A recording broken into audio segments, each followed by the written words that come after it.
It is Friday, the 12th day of January 2024. Good evening and welcome to Newswatch. Thank you for choosing Hope TV, the station where you look and live. We are also streaming live on YouTube at Hope TV Kenya, where you can also send in your feedback. I'm Tess Njenga, and our sign language interpreter is Monica Achieng. Let's kick off. Chief Justice Martha Koome has stated that the judiciary is willing and ready to process any formal complaints against judicial officers who are abetting corruption, hence compromising their court rulings. Koome, however, maintained that the judiciary will not act on blanket allegations like those made in public meetings recently by the executive led by President William Ruto. We are ready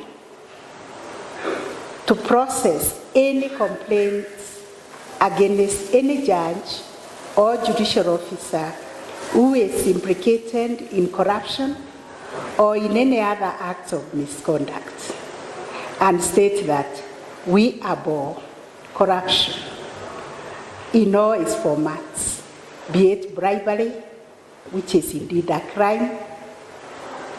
However, such complaints must be launched and processed in the manner prescribed by the Constitution. Days are gone when officers were hounded, judges, judicial officers were hounded out of office through name calling and naming and shaming. The Judicial Service Commission, which is the body mandated by the Constitution to deal with matters of complaints, will only act on the basis of evidence and not on blanket statements or allegations that have not been substantiated. Doing otherwise will mean that we will be overthrowing the Constitution, which we all swore to protect and to promote. Now, still on the judiciary's Deputy Chief Registrar, Paul Ndemo, has today taken over as the acting Chief Registrar following the exit of Anne Amadi, who was holding the position. The former Chief Registrar handed over to Ndemo in a ceremony where several government appointees were sworn in. Amadi exited her role as the Chief Registrar of the Judiciary on November 23, 2023, after serving in the position for 10 years. On the other hand, Ndemo has served as the Deputy Chief Registrar of the Judiciary for the last 5 years. Chief Justice Martha Koome has termed Amadi's contribution to the judiciary as a transformational journey which has been impactful. Public service, by its very nature, involves periods of transition. We each make our mark, contribute to the greater good, and then pass the baton to the next generation of leaders. So today, distinguished ladies and gentlemen, as Anne Amadi prepares to embark on her new endeavors, on behalf of the judiciary, on behalf of the Judicial Service Commission and the National Council for the Administration of Justice, extend our heartfelt gratitude to you for your invaluable service and wish you the very, very best in your future endeavors. In the interim, I call upon the Acting Chief Registrar, Honorable Paul Ndemo, and your entire office of the Chief Registrar is a very central office to uphold this legacy of handwork and dedication that has been truly the hallmark of this office. It is imperative that we continue to support the realization of our institutional blueprints, the social transformation through access to justice, as we await the recruitment and appointment of a new Chief Registrar by the Judicial Service Commission. Members of the Law Society of Kenya (LSK) have held a demonstration along Nairobi city streets to protest the recent remarks by President William Ruto over corrupt judicial officials. I beg your pardon. The Learned Fellows, whose peaceful protest along Parliament Road in the Central Business District was accorded police escort, addressed the press at the Supreme Court buildings, calling on Chief Justice Martha Koome to lead the judiciary at the forefront in defending the independence of the judiciary. Brian Mugambi with that report. The Law Society of Kenya, LSK, has made good its threat and led its members to protest the recent anti-judiciary remarks by President William Ruto. The lawyers marched along Parliament Road and addressed the press at the Supreme Court, the location of the judiciary's apex institution, to symbolize their support for the third arm of government. Our message is we are standing for the protection of the rule of law. We will not allow the judiciary to be taken over. We will not allow ourselves to go back to the Moi era. We stand for the rule of law. We want an independent judiciary at all times. Joined by the senior counsel, Kalonzo Musyoka and Eugene Wamalwa, LSK, led by its president Eric Theuri, said the remarks by the head of state were disturbing, as Kenya is a country governed by the rule of law and everyone is under the constitution and equal before the law. Day in, day out, in public gatherings that imply that he is above the law. We are also disturbed when we see utterances made by another arm of government, that is Parliament, stating that it will ignore court orders and undertake public participation despite the court stopping the process of implementation of the Housing Fund Bill for 2023. The LSK president added that their march was not a contest between LSK and the executive. Instead, it is one that supports the sovereignty of Kenya. President Theory has said it. And you know, we would normally say that one has nothing more useful to add because he has laid it bare.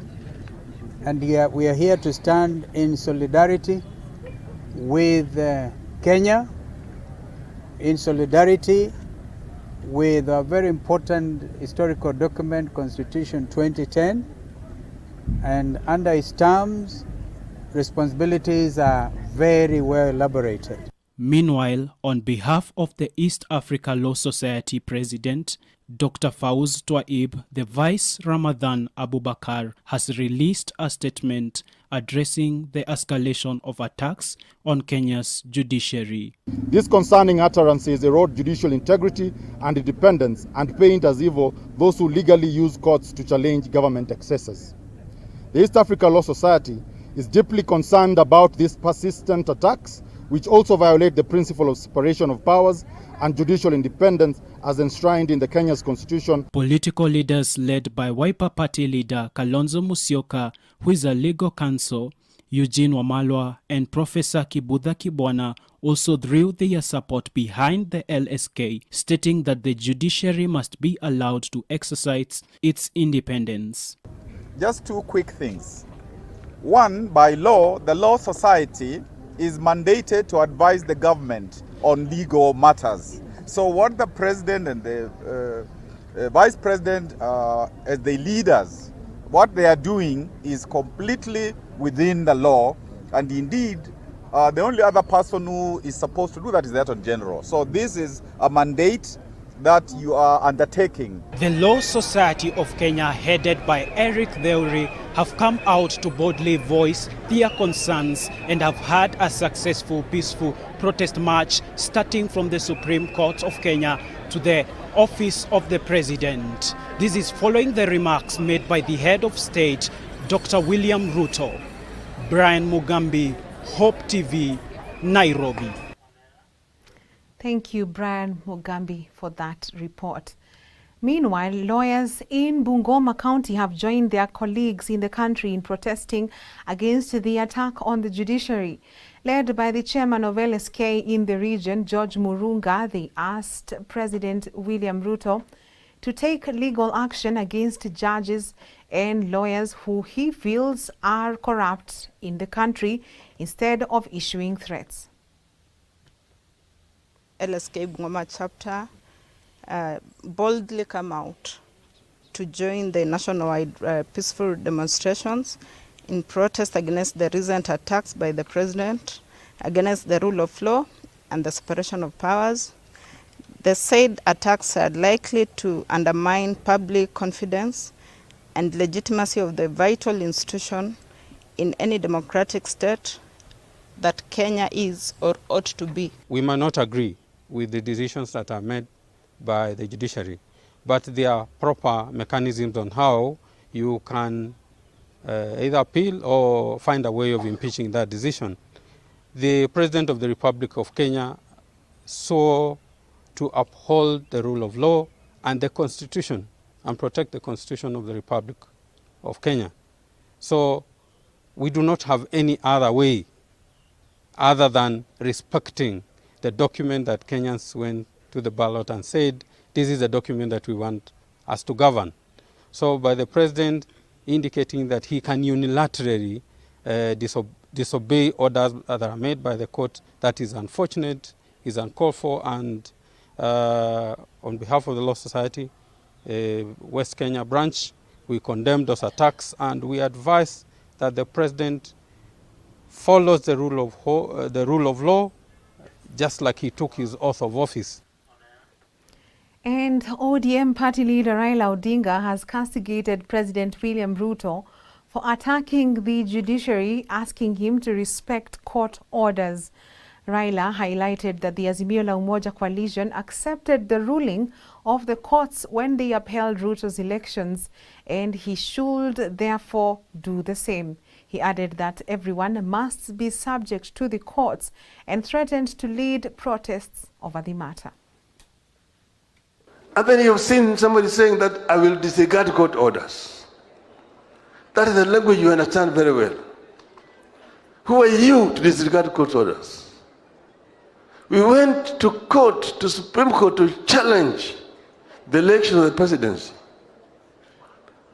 And the court ruled against us in spite of all the evidence that we put before that court. They came and rubbished everything. Hearsay, rubbish and so on. That's what he said. We said we don't agree with this ruling, but we respect the courts because they have got the constitutional right to do so. You are yourself a product of the ruling of that court, and you're saying that you're going to disregard and disrespect the ruling of that court. We will not allow you to do it. Everybody must be subject to the courts. And you can see the orchestrated campaign to intimidate and blackmail the courts. You want to tell the judges and the magistrates not to be cowed. Tell them that we, together with the millions and millions of Kenyans, are behind you and will defend you. We'll defend you. If it will take a 1 million man march into Nairobi, we will do it in defense of the Constitution and the judiciary. Well, on that judicial defense note, let us now take a break. On Newswatch tonight, we have more coming up, including ODM's statement on the attack of Kisii Governor Simba Arati. Stay tuned.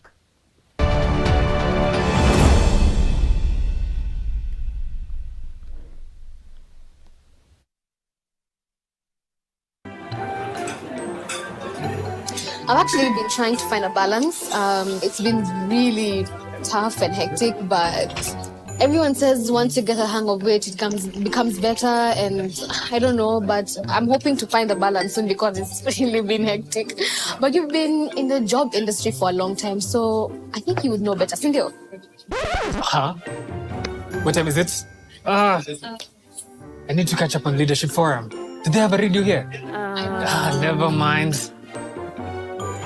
I brought my own. No way. You can't be serious. Wait, why do you have a radio and you can just catch up with the shows on Hope FM podcasts? Really? Even Meet of the Why? Yeah. I mean, you can find them on whatever platform, name it. AfriPods, Google Podcasts, Apple Podcasts, Spotify, you name it. But I'm not subscribed on any of them. Oh, no worries. You can just check out their latest episodes on hopemediakenya.org. You can now listen to select Hope FM programs on your favorite podcast streaming platform or directly on our website, www.hopemediakenya.org. Listen and live. Yesu ndiye njia. Mtoto gani katika hii ulimwengu ameitwa Mungu mkuu? Nasema akasema udhu billahi. Hata leo usisema udhu billahi, tafadhali usikize. Yesu ndiye njia. Uchambuzi wa masuala tata katika Biblia na vitabu vingine vya kidini. No, we don't believe that Christ was crucified. Christ was taken right to heaven by 4 angels, 4 archangels. Kama Muhammad ndiye alikuwa wa kwanza kuleta dini ya Kiislamu na alikuja after Jesus, sasa inawezekanaje Ibrahimu awe Muislamu, Musa awe Muislamu? Yesu ndiye njia. Mjadala wa moja kwa moja kati ya walimu wa Kikristo na dini zingine. Wanasema Mwenyezi Mungu ana mtoto. Jambo hilo wanasema mmeleta jambo ambalo linachukiza. Siri ya Mungu ambaye Mungu amejidhihirisha katika mili. Hii yote ni ukafiri. Mmefanya makosa makubwa sana kusema kwamba Isa ibn Maryam ni Mungu wa pili na Allah ambaye ameumba mbingu na ardhi mkasema ni Mungu wa tatu. Yesu ndiye njia. Jumamosi kuanzia saa 1:30 jioni kwenye runinga uipendayo ya Hope TV.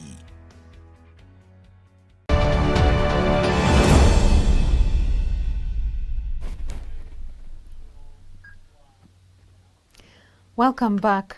The ODM party has raised concerns about the life and safety of its national vice chairperson and Kisii Governor Simba Arati following what they termed as repeated violent attacks allegedly perpetrated by known persons in collaboration with elements of the security forces. Led by the party's Secretary General Edwin Sifuna, the leaders have accused the government of abuse of power, further lamenting about the excessive use of force by police officers. Grace Ahati reports.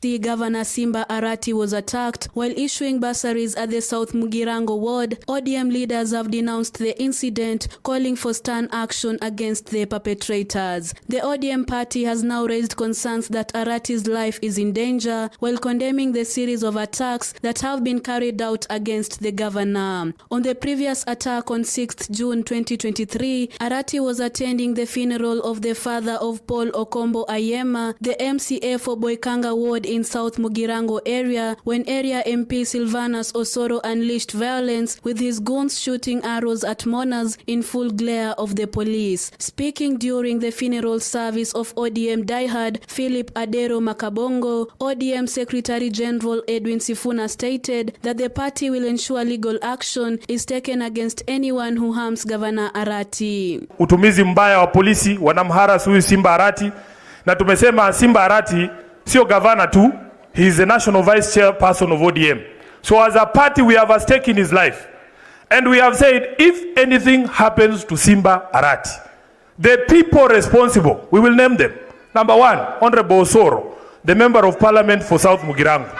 We will hold you personally liable for anything happening to our vice chairperson. On his part, Ugunja member of parliament Opio Wandai also expressed dismay at the incident and called upon the Inspector General of Police to take action against MP Osoro, who is alleged to be the main suspect behind the attacks. As ODM, we have a right to defend ourselves in the manner we deem fit. Okamano. And that nonsense going on in Kisii, Simba, we shall not allow it. We won't allow it. I want to see from here the IG of police summoning Osoro to go and record a statement for the atrocities he's accused of committing in Kisii against our own governor and these people. Governor Arati has, however, reiterated that he will not be intimidated by those who try to destroy him, at the same time asking police officers to avoid using excessive force so as not to injure residents. Earlier on, Sifuna visited the Kisii Central Police Station, whereby he addressed the press regarding the incident, further announcing ODM's position on the same. Kama chama tuko katika hali ya hatari ya kwamba maisha ya mheshimiwa gavana wa Kisii Bwana Simba Arati yamo hatarini, na wale ambao wanahatarisha maisha ya gavana si wengine bali polisi wenyewe wakiambatana na mbunge wa Mugirango Kusini Bwana Silvana Susua. Reporting for Hope TV Newswatch, I'm Grace Ahati. Thank you, Grace Ahati. 2 people have been arrested in connection to the killing of a 29-year-old surveyor. Lawrence Kamasiai was killed on Thursday morning as he entered his homestead at K24 Estate in Narok Town. Speaking after holding a closed-door meeting with Narok Governor Patrick Ntutu, Narok County Commissioner Isaac Masinde said the 2 suspects will help the police to unveil more information about the murder of late Kamasiai. He has also called on any resident with any information on the incident to volunteer it to the police. The governor said his administration will install security lights and set aside a piece of land in the area so as to deter cases of insecurity in the area. Hiki kitendo ni kitendo ambayo kimetuhusunisha sana, na ni uchungu, tunasikia uchungu. Tunasikia uchungu kwa sababu bado hatujajua ni nani amefanya, na amefanya hivyo kwa nini, na ni nani kesho, na nia yake ni gani. Na tunataka kuomba serikali iangalie na ichunguze hili jambo. Kama county government, na nimeshaarifu wa officers wangu watafute pahali ambapo tunaweza kuweka police post, ili tuwe na watu ambao watakaa hapo hiyo area ya K24 na watakuwa wakipatrol na mguu. Hii mambo sasa ya gari, hakuna gari inatembea kwa lami, watu wataingia huko vijijini na tutasmoke wale ambao wanatusumbua pale. Mimi nikiwa mwenyekiti wa security vile ninajua. Kwa hivyo ningependa watulise poli. Kwa sababu ile maneno mengi wanasema kwa social media, ukifadilia ukienda kwa police station hapa, those records are not there. Kwa hivyo nauliza wananchi wa Narok watusaidie, because wao ndio wanajua surveyor, wanajua mahali alikuwa anatembea siku hiyo ndio akakuja akawawa. Washirikiane na polisi, washirikiane na ofisi yangu kwa kutupatia tu information peke yake, ili tuweze kunasa hawa watu ambao waliua surveyor. Now tensions continue to escalate in Keringet Village, Kapenguria County of West Pokot after the Anti-Stock Theft Unit, also known as ASTU, conducted a series of raids from Tuesday this week in the area, believed to be against cattle rustlers who had started to emerge from the area. The crackdown, however, has continued to raise temperatures among locals, as some locals were severely attacked, beaten and stripped of their essential goods such as mobile phones. In a press conference, locals claim that the officers have been working with the local chief to harass them, as more than 10 locals have been injured in the raid, while reports of the incident at Keringet police station have not borne fruit.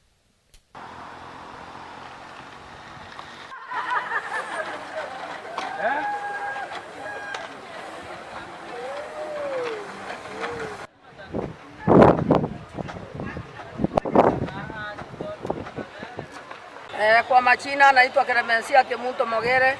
Mimi ni mkaaji ya Kiringeti. Tarehe 9 Tumaine saa 4:30 watu walikuwa kwangu wengi sana, maaskari ya stock. Na hawa ndio walikuja wanakutupika bure. Tunawauliza sababu ni nini? Wanasema tumotachua. Sasa tunawauliza sababu ni nini, wakaingia ndani ya nyumba langu na kumwaga makushoni na kumwaga viketi na wakanipika. Na kwa hivyo tunawaomba serikali itusaidie, kwa sababu tunaona sisi ni wakimbizi au sisi ni wana Kenya. Hawa kwa sababu ni watumishi ya serikali, kwa nini wanachapa watu bila sababu? Sitakosea mtu na sitatukana mtu na sitaiba na tukavamiwa, tukapigwa na mbili za jembe. Hapo hivyo ndo mimi nikachanganyikiwa, nikapoteza fahamu. Hivyo ndo nilibebwa tu kufikia nyumbani asubuhi, ndo nijijuanga mimi nikoje. Hapo hivi macho naumia sana, hadi macho sioni kama inaona mzuri. Nilipofika kwa barabara hapo, gari Land Cruiser ikakuja na speed, ambapo kuna pool hapo karibu. Wenye walikuwa kwa pool wakatoroka hapo hivi, wakanipitia hapo, nikaona hapo hivi imekuwa moto, nikaamua naye nikakimbia. Kufika nikakimbia mpaka mahali fulani, nikateleza. Hao wakanikuta hapo, walinipatia kichapo cha mbwa. Sisi tunaomba serikali yetu pamoja na mheshimiwa Kindiki na IG Koome wachukulie watu hata sio kuachilia watu, wanafaa watoe wote mshipi, watoe viatu, waende jela.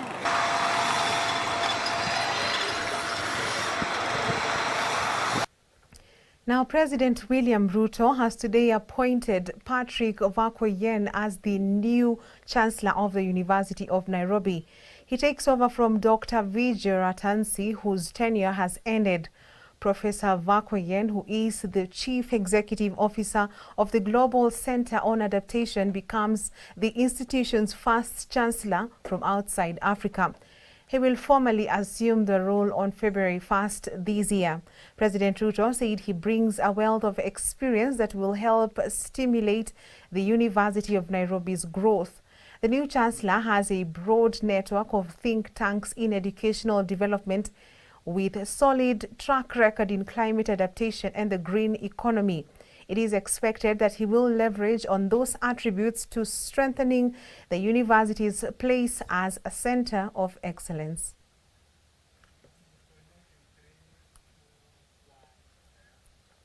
Now, only 44 out of over 400 bright students from poor backgrounds who had applied for scholarship have benefited from Jomo Kenyatta Foundation Elimu Scholarship Program Fund. According to Jomo Kenyatta Foundation representative Margaret Kai, the shortlisted students were shortlisted after a thorough monitoring exercise where their team, assisted by chiefs and education officers, visited their homes to ascertain their background status. Margaret said the 44 students will get full scholarship for the entire 4 years and will be given uniforms, books and accommodation materials free of charge. Addressing parents and students, Thika West Deputy Commissioner James Wanyoike, however, urged parents left out in the exercise to first take their children to school, then seek bursaries and other assistance from other well-wishers. He also advised those who will miss in Form 1 placements to consider joining TVETs and acquiring skills that would change their lives.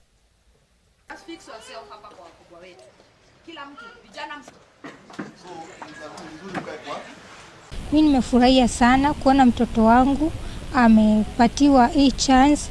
Manake mimi nilikuwa na shida sana, nilikuwa nauliza shwari huyu mtoto asipopata hii chance kutakuwa haje. Sikuwa na kazi, hata sasa sina kazi. Na nashukuru Mungu sana, manake Mungu amenionekania.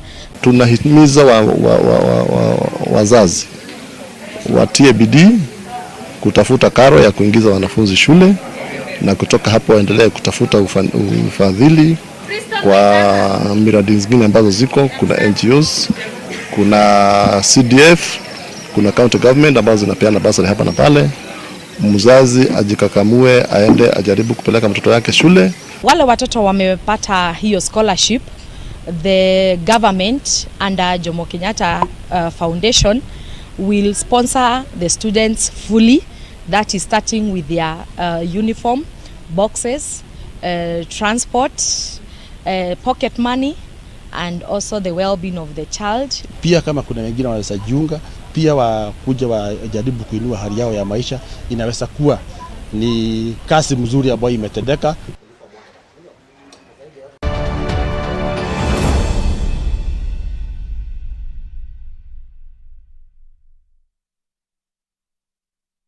So this parent calls me, sits after service and says, "Young man, you do not know what you've done," because tells me that my son comes and tells me that, "Dad, I have also been struggling with ABCD.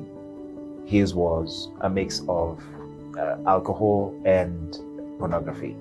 And just hearing Justo on Route 104, I feel a young person like me gave his testimony on how God has moved in his life. And I requested to meet the young man, and we met over coffee, became good friends. And I told him as well, listen, by me sharing does not mean, because the devil puts banana peels all over. Now, scripture tells us that, no weapon fashioned against you shall prosper. It doesn't say that weapons will not be fashioned. No, it says no weapon. It means weapons will be fashioned. And he will put traps all over. Right from your phone. You open Instagram, you see an image. And all of a sudden, it plays back. All those things. So that's another, because the battle is in the mind. That is why Paul says in Romans 12:1, not be conformed by the patterns of the world, but rather be transformed by the renewing of the mind. He knows it's here. The devil knows. And this guy is millions of years old. He's not our age mate. For those who remember when I used to tell like that, he's not your age mate. Stop saying that, me, I know, and you have been saved for 15 years. Dude, the devil has been in existence for millions of years. So guess what? He knows everything about you. Okay? But greater is he that is in you than he that is in the world. We walked together, and I'm happy to say that he found his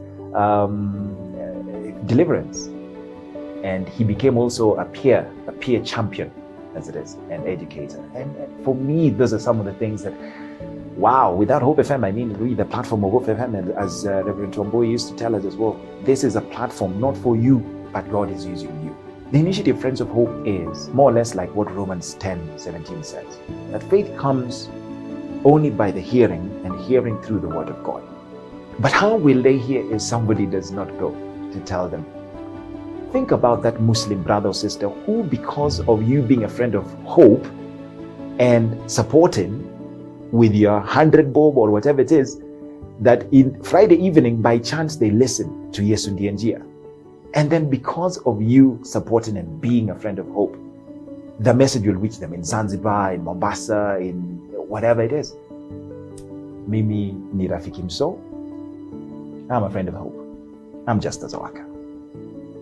I would like for you pia ukwe Rafiki Mso.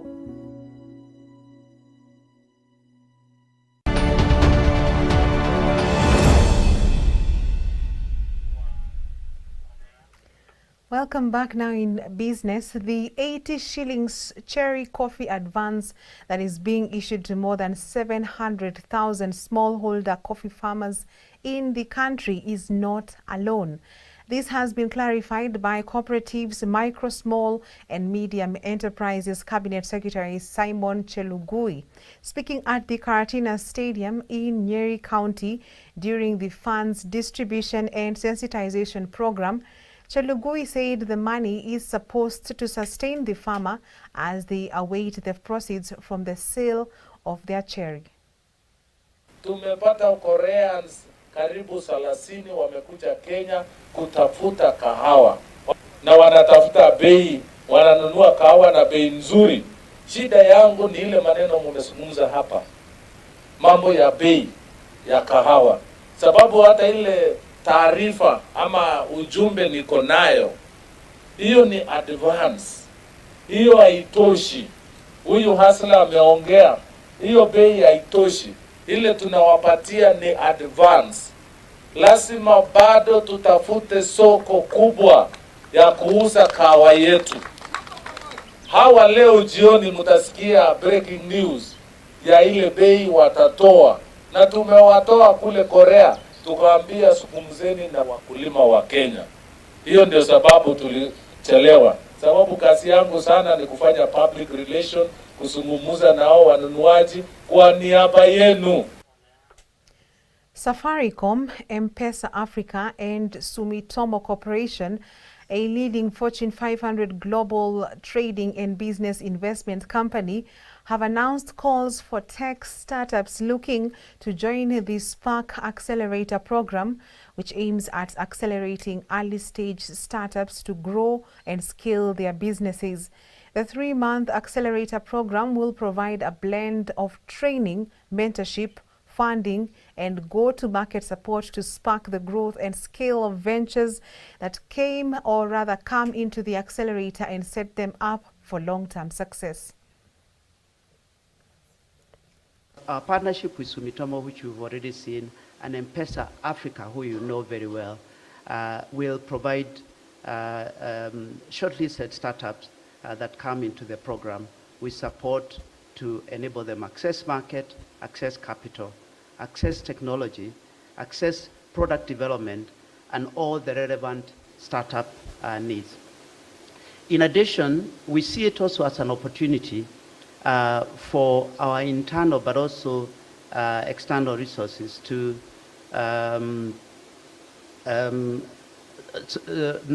so we see it, we also intend to use our internal and external resources to enable our shortlisted startups to scale and drive investor readiness. And the bigger point here is for Safaricom employees, it is an opportunity to support startups in areas of their expertise. In CVC, we believe it is important to act as a strategic partner, not only in terms of financial returns, but also in terms of creating synergies with existing businesses. We look forward to working with a range of promising startups to expand their locally based, uniquely African businesses.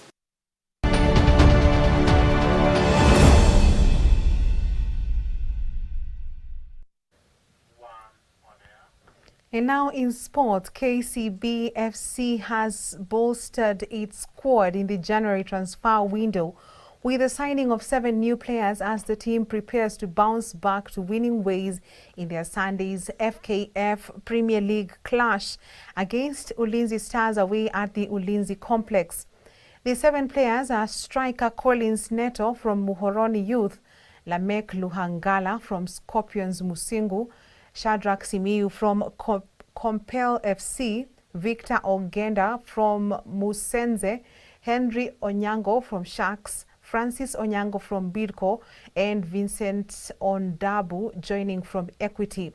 7 players including Harun Mwale, Harrison Mwendwa, Musa Masika, John Mwangi, Nicholas Kipkurui, Brian Omondi, and Cliff Oruko have also left the club. The team currently sits 7th in the 18-team log standings after garnering 27 points from the 17 first leg matches. The Bankers have won 7 matches, drawn 6 and lost 4. They have so far scored 20 goals while conceding 17 times. I think kumekuwa na atmosphere kwa camp iko nzuri sana, kila mtu ako na moral. I think brush off the 5-0 results. Now we are ready to come back again stronger against Ulinzi. To be right into action because you can see tuko katikati ya mid-season haijatupa muda wa kuprepare. Tumekuja leo but they have been playing league matches, so na ni wazoefu katika league, so I think they should come and adapt as quickly as possible kwa sababu hatuna time, we need results. You can see tumekuwa na poor outing mechi 2, tumelose against Zoya, tumelose against Tusker. Sidhani tena kama tunaweza kuwa na sababu ya kusema we need to lose against, even a draw against Ulinzi is not okay, so they need to come up kuja wafanye kazi ambao tumeleta kufanya because we have seen something ambao wamekuwa kifanya katika timu zao, ndio maana tumewachukua. First of all, tuli suffer setback last game of which Sunday itakuwa game tricky but tuko ready. To me pia mimi niko ready na pray God nipige debut of which na hope nda score. And with that, it's a wrap on Newswatch tonight. Thank you for watching. I'm Tess Njenga and our sign language interpreter is Monica Achieng. Have a good night.